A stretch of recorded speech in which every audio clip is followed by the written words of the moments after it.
Të nderuar dëgjues të programit të Drejt për Drejt, Mirëmëngjes Shkodër. Ju përshëndes me gjithë zemër, duke ju uruar vetëmbarësi dhe shëndet në çdo hap që ju të hidhni.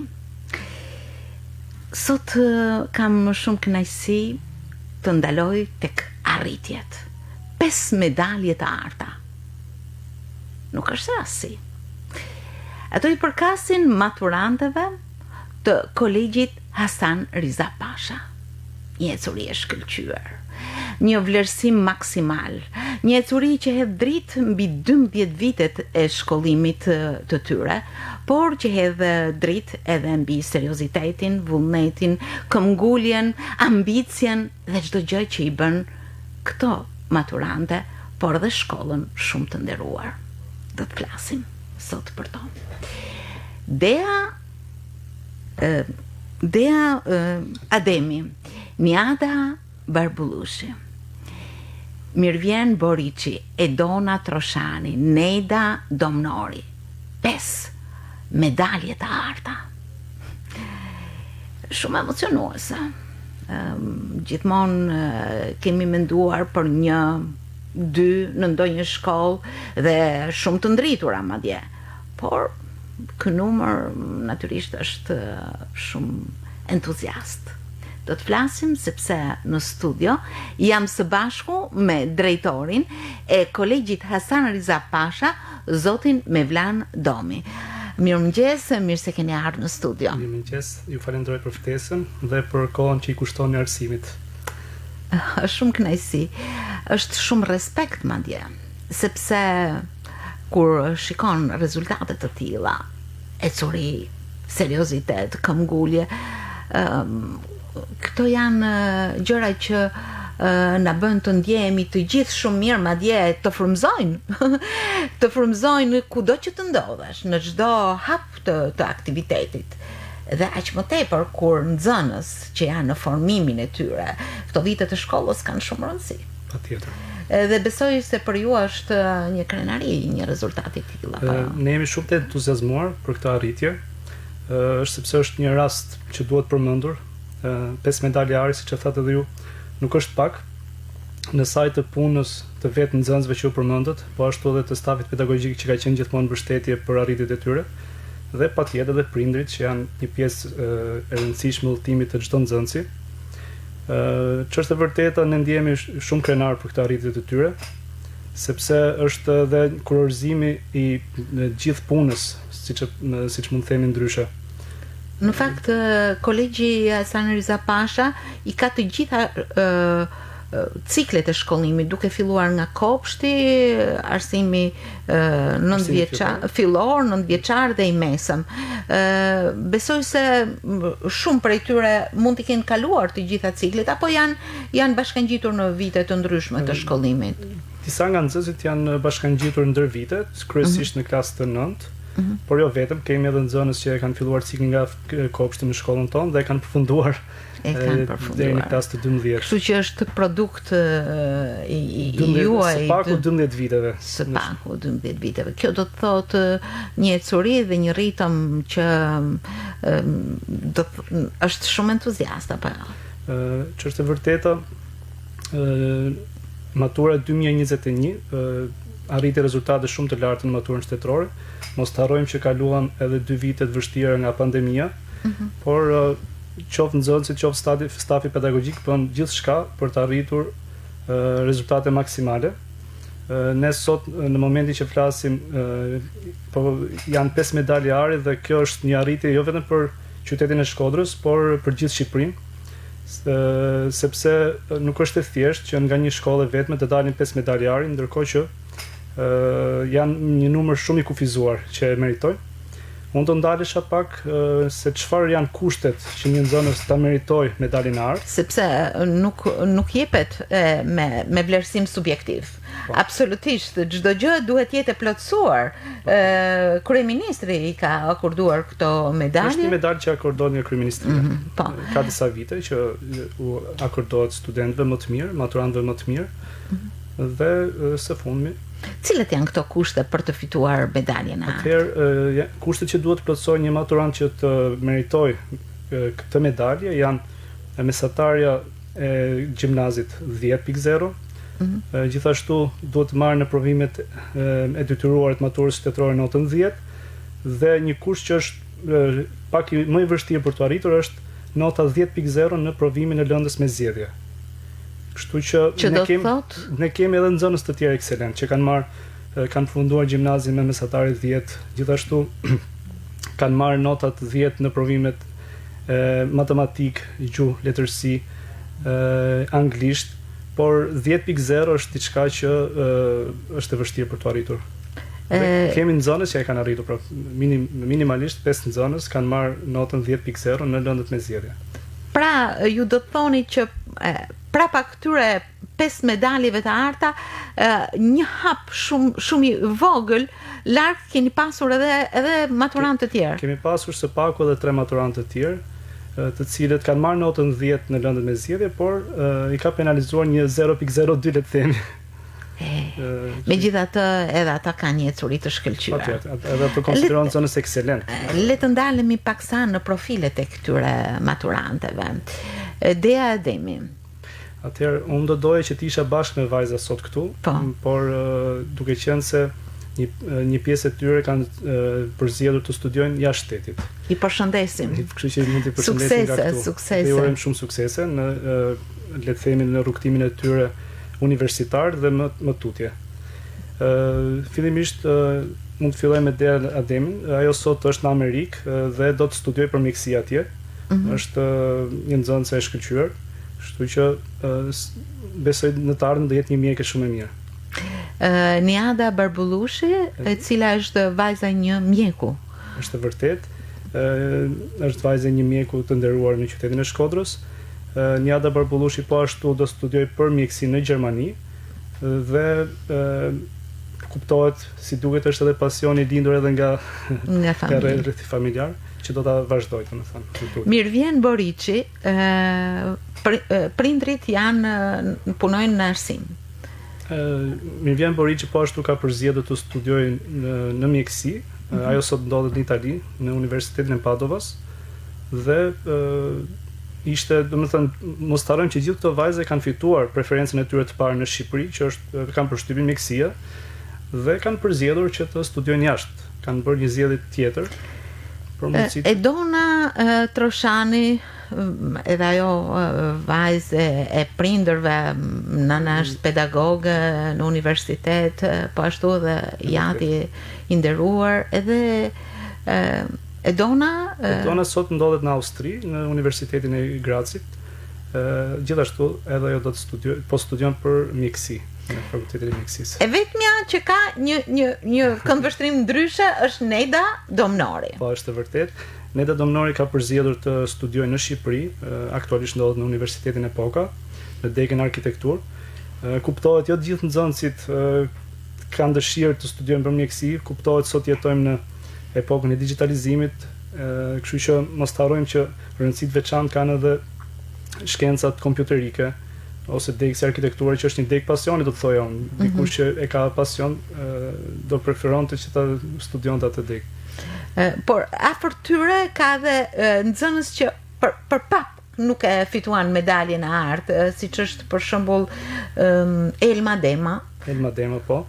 Atëherë në korrik të vitit që lan pas akademik, u përzgjodhen 40 maturantët më të mirë në Shqipëri sipas arritjeve në pik që ato kishin marrë. Dhe nga shkolla jon, nga 40 më të mirët, nga shkolla jon kishin 3 maturante. Edona Troshani u rendit e 2-ta në Shqipëri, Neda Domnori u rendit e 8-ta në Shqipëri dhe Elma Dema u rendit e 9-ta në Shqipëri. Kështu që kjo është një arritje e shkëlqyer, do të thojë unë. Natyrisht, jashtëzakonisht bukur. Megjithse historisë të medaljeve të arta i shtohen edhe në shumë vite edhe emra të tjerë, të cilët natyrisht e kanë nderuar dhe nderojnë Kolegjin Hasan Riza Pasha. Është vërtet, ne kemi pasur edhe nxënës të tjerë të cilët kanë merituar medaljen e artë, siç e thamë më përpara, e akorduar nga kryeministria. Në vitin 2016 kemi maturantën Najsika Puka. Në vitin 2019 kemi maturantin Iglim Lloja. Në vitin 2020 kemi maturantën Sibel Luizi. Pra një histori vërtet suksese. Kjo vitit fundit ishte një rekord, ç'është një rekord. Besoj se mund të jetë një rast i veçantë në Shqipëri. Kam përshtypjen, nuk e di të them me saktësi, por është e vështirë që nga një shkollë vetëm të jenë 5 medalje të arta. Ndoshta mund të jemi edhe rasti vetëm. Cilat janë parimet më të rëndësishme të punës suaj në shkollë?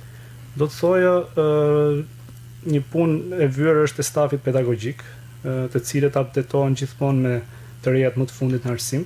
Kuptohet edhe arsimi ka dinamikën e vet. Ne jemi përshtatur shumë shpejt me ndryshimin në sistemin arsimor, kurrikulat e reja.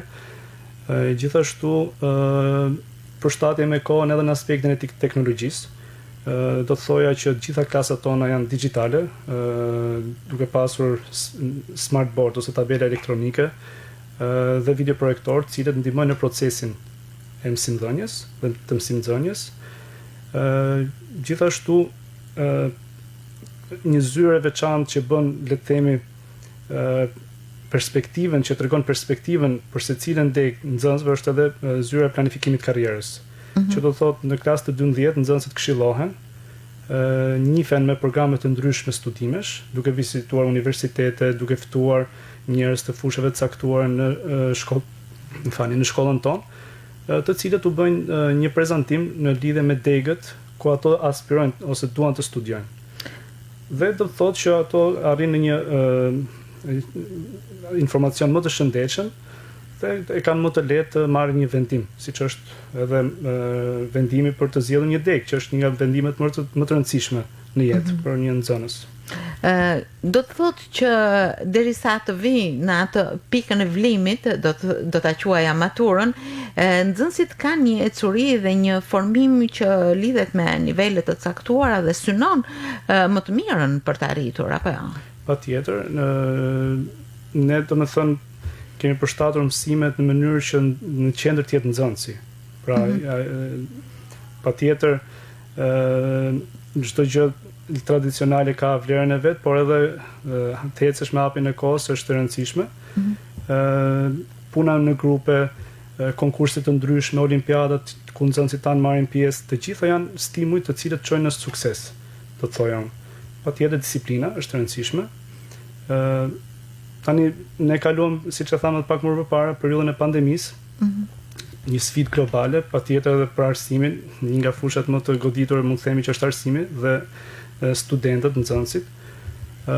Por ne e menaxhuam shumë mirë dhe bëm një kalim shumë të mirë të kësaj situate, duke zhvilluar mësim në distancë për atë periudhë që ishin të karantinuar, por edhe më pas duke në shkollë, në kushte fizike, duke ruajtur të gjitha kushtet që kanë të bëjnë me Covidin, udhëzimet që ka lëshuar Ministria e Shëndetësisë dhe Ministria e Arsimit për një proces sa më të shëndetshëm arsimor.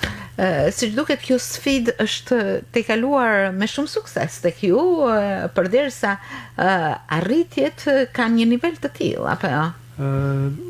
Besoj se po, sepse ne kemi marrë edhe le të themi mbështetjen e vetë nxënësve, po ashtu edhe të prindërve, të cilët na janë bërë krah në këtë drejtim, duke ruajtur gjitha ato parametrat të themi, që gjithë jemi të shëndetshëm fund fundit, se mbi gjithë ka rëndësi jetë.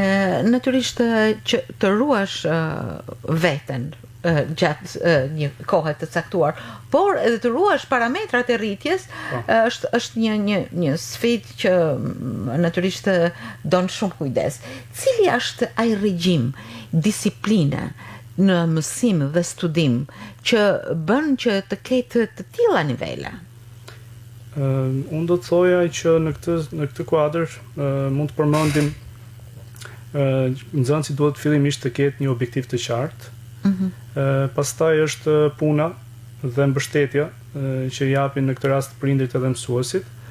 Pastaj edhe vazhdimësia që nxënësit duhet të tregojnë në procesin e mësim-nxënjes. Ne të gjitha aktivitetet që organizojmë, qoftë ato lëndore, por edhe ato jo lëndore, janë në kuadër të një arsimi cilësor dhe të vlerave universale. Nxënësit tuaj i kam pasur vazhdimisht në studio, madje jo thjesht për arritjet e lëndëve, sepse aty vendoset vlerësimi juaj i padiskutueshëm, por në një hapësirë ku ata mund të shprehin veten duke u ngritur mbi njohuritë që marrin në lëndë të ndryshme apo në shkollë dhe se si frymëzojnë ato. Për shembull, kanë qenë pjesëmarrës në Olimpiadat ASEF apo edhe në aktivitete të ndryshme. Çfarë hapësire dhe frymëmarrje kanë dhënë pikërisht pjesëmarrja në të tilla veprimtari punës në shkollë? Ne mundohemi që vazhdimisht i vlerësojmë nxënësit për ato çka ato duan të arrijnë ose ato çka ato shpalosin. Një mënyrë është edhe që nxënësit të jetë i suksesshëm është edhe pjesëmarrja në aktivitete të ndryshme, qoftë sociale, qoftë edhe konkurse. Në periudhë të ndryshme ne zhvillojmë konkurse me shkollat si motra, me kolegjet në Tiranë, Durrës.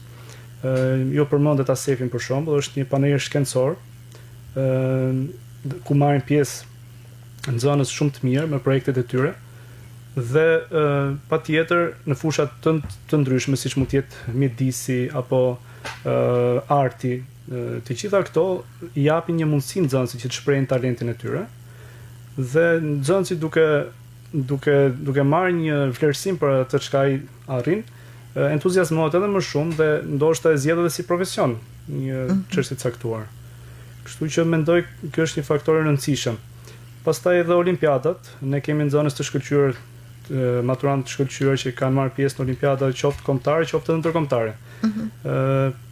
Vjet për shembull marrim një medalje në biologji, 2 medalje në biologji.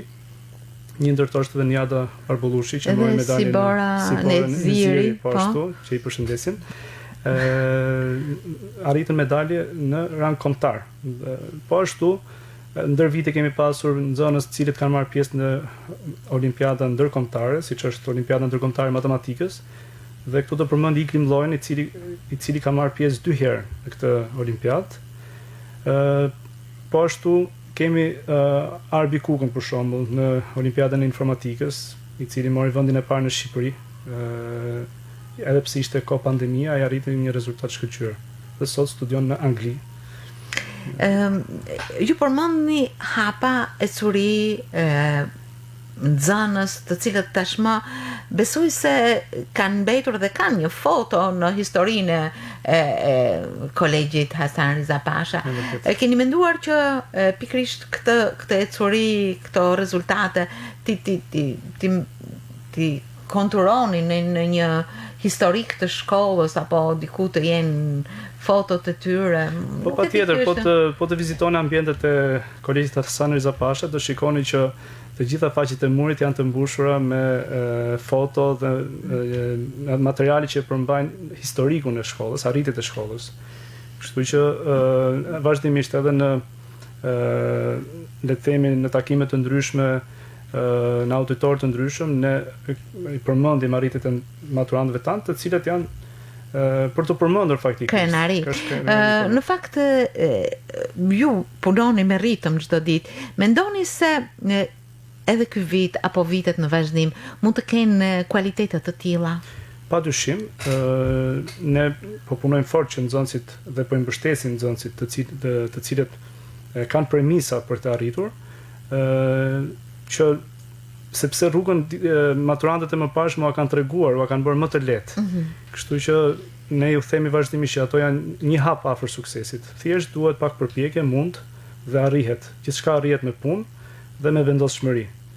Do të thotë që në një farë mënyrë ajo notë e rrept që vendos mësuesi është eksakte edhe kur përballet me sfida të tjera siç janë vlerësimet e maturës apo kompeticione të ndryshme që ata nxënësit marrin pjesë? Patjetër, nota është një aspekt, por e rëndësishme është vazhdimësia dhe përpjekja. Kuptohet vlerësimi bërë nga mësuesi duhet të jetë sa më afër të vërtetës. patjetër ka një farë subjektiviteti, por mësuesit mundohen, kanë përshtypjen kushdo që është mësues, mundohet që të jetë sa më objektiv në notën që vendos, por jo për suksesin e mëtejshëm nuk është gjithçka nota, sepse mundësitë e sotshme janë të shumta, domethënë, një nxënës pavarësisht se mund të ketë rezultate të caktuara që ndoshta ne nuk do i rankojmë ose nuk do i rendisim në ato nxënësit ekselent, por ka një talent siç mund të jetë për shkak në fusha e teknologjisë dhe informacionit. Dhe impakti i tyre është i padiskutueshëm, domethënë sot.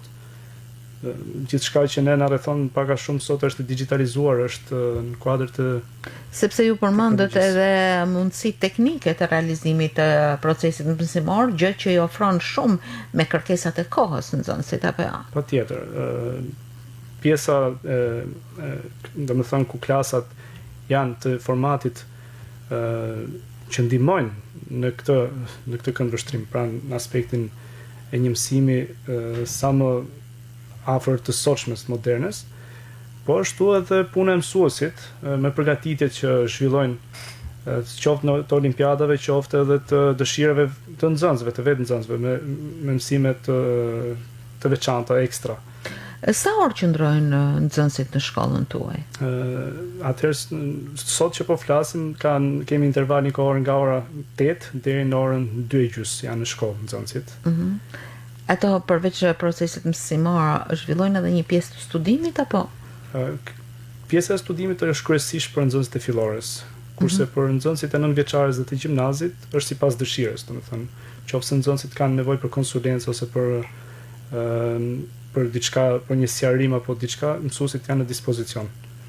Edhe pas mësimit. Kjo do të thotë që brenda një dite nuk mbet asgjë pa u sqaruar që në mënyrë që përgatitja për të nesërmen të jetë është shumë e mundshme. Është e mundshme, po në shkollën tonë është e mundshme sepse ne jemi pranë nxënësit, ajo që na karakterizon është një mjedis familjar dhe marrëdhënia e ngushtë që kanë nxënësit me njëri tjetrin, socializimi i tyre, përkujdesja e mësuesve. Keni edhe konvikt në shkollë se në hershmëri më duket se ka qenë konvikti. Para disa vitesh shkolla ka pas edhe konvikt, kurse sot jo, në momentin që flasim. Të gjithë janë në zonën e Shkodrës. Janë nga zona e Shkodrës dhe kemi një pakicë nxënësh që vijnë nga Kopliku. Po.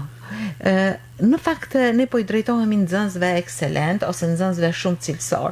Po të zbresim paksa. Deri ku mbërrin mesatarja e nxënësve, pak a shumë në çfarë note kanë nxënës të dobët për shembull? Unë nuk do të thoj që kjo fjala e dobët më duket paksa jo e përshtatshme. Ndoshta arritja e kompetencave nga nxënësi sot është e detyrueshme, domethënë për secilën lëndë, por kuptohet ka edhe nxënës që ecin me një ritëm tjetër, por ne nuk mund t'i themi dot që ato janë nxënës të dobët. Ndoshta ato që sot e lënë mas dore nesër kanë përshtypjen që do e rikuperojnë ato që ato duan të ecin përpara. Besoj se është një bashkëpunim edhe me familjet. Patjetër, trekëndshi, mësues, nxënës, prind është i rëndësishëm në arsim dhe komunikimi që kemi me prindit është i vazhdueshëm për çdo lloj çështje ne bashkëbisedojmë dhe bashkëpunim me prindin, qoftë në aspektin e vjeshmërisë së procesit mësimor, qoftë edhe të zhvillimit të personalitetit apo ku diun çfarë të nxënësit. Kam përshtypjen se ka një disiplinë të veçantë, shumë të veçantë. Por edhe nga fjala juaj mendoj se ka një hapësirë të kalkuluar mirë mes asaj që është rreptësisht e detyrueshme dhe asaj që i jep një frymëmarrje më të madhe jetës në shkollë, socializimit, aktiviteteve të ndryshme. Si funksionojnë pikërisht këto dy anë? Ajo korrektësia shumë e madhe e procesit mësimor dhe ajo frymëmarrja që një nxënës apo mësues merr nëpërmjet marrëdhënieve që ka në shkollë. Në fillim të çdo viti shkollor ne bëjmë planifikimin akademik për atë vit dhe janë të vendosura qartë objektivat për vitin shkollor dhe ato që ne çfarë synojmë të realizojmë gjatë vitit shkollor, qoftë në aspektin akademik, qoftë edhe në aspektin e aktiviteteve sociale.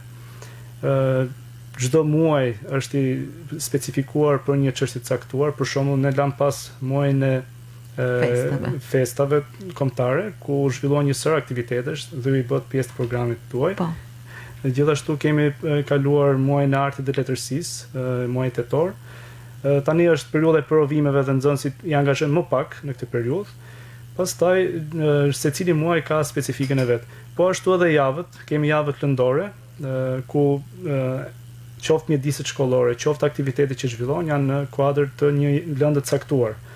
Dhe çdo nxënës ka atë mundësinë të shprehë, le të themi, atë fushë ku ai ndihet mirë. Besoj vetëm një pikësynim i qartë dhe disiplinë dhe korrektesë shumë e madhe mund të arrijë objektiva serioz dhe cilësor.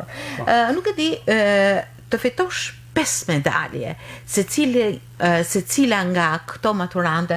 Nuk e di pse këtë vit vetëm vajza, keni pasur edhe djem konkurrent kështu? Kemi pasur edhe djem konkurrent dhe mund të them se ato që për pak e kanë humbur mundësinë të merrnin medaljen e artë janë kryesisht djem. Dhe ne do donim shumë të ishin edhe ato pjesë. Po ato çfarë curie kanë tashmë në jetën akademike? Kryesisht studiojnë në Tiranë për mjekësi dhe për inxhinieri. Degët më të preferuara. Degët më të preferuara, po. Këto arritje ju bëjnë akoma më ambicioz, sepse është ndoshta e vështirë, po e bukur të ngjitesh në maj, por të qëndrosh gjatë atje është akoma më vështirë. Nuk e di se si keni objektivat në vazhdimsi. Është e vërtetë, kjo arritje është një rast i veçantë, kuptohet ne tani nuk do bëjmë gjithçka që të arrijmë rezultate shumë të mira, sikurse viti që lan pas.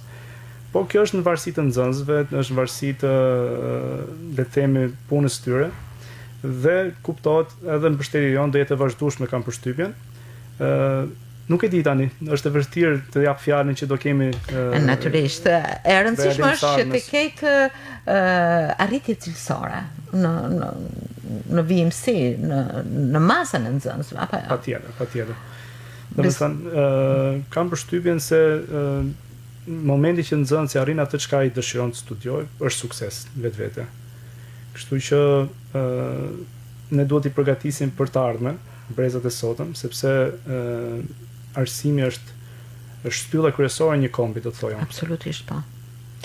Besoj se një përshëndetje dhe një nderim shumë i veçantë për stafin mësimor të shkollës, siç duket edhe vetë mësuesit kanë jo vetëm krenarin, por kanë ecurinë e tyre, edhe ato natyrisht nga ana profesionale, i shtohet përgatitje shkencore që kanë, plotësohen çdo ditë dhe pikërisht këto janë eksperienca të reja dhe për ta. Patjetër, unë dua të përcjell edhe falënderimet stafit pedagogjik që ju na bët pjesë dhe i përmendni këtë arritje. Nderim shumë, për shkollën tonë. Gjithashtu janë edhe më shumë të entuziazmuar, kam përshtypjen. Ne shikojmë nga bashkëpunimi që kemi si staf që entuziazmi do na çojë edhe në suksese të tjera, kam përshtypjen. Sepse nxënës të tillë të impenjojnë akoma më shumë, të kërkosh tek vetja dhe çdo herë të japësh maksimumin me ritmin e kohës në mënyrë që çdo gjë të jetë me një ecuri shumë të mirë, apo jo? Po, patjetër, domethënë për mësuesit ato janë faktikisht edhe herojt që fshihen pas nxënësve të suksesshëm, ashtu sikur janë edhe prindrit. Respekt shumë i madh. Natyrisht nga kjo studio ju uroj mbarësi dhe shumë suksese. 5 medaljeve të arta, shkollës medaljeve të arta, siç është Kolegji Hasan Riza Pasha. Ti përmend edhe një herë me emra. Dea Ademi, Mirvjen Boriçi, Niada Barbullushi, Nejda Domnori e Dona Troshanin. Suksese pafund. Po pas tyre vetëm një hap të vogël janë edhe një ushtri tjetër, të cilët natyrisht kanë ecuri të mrekullueshme, ashtu siç të gjithë janë në një varpim të pandalshëm drejt stadeve të reja të të cilësisë mësimore. Zoti drejtor i kolegjit Hasan Riza Pasha, ju falenderoj shumë që ishit sot në Mirëmëngjes Shkodër.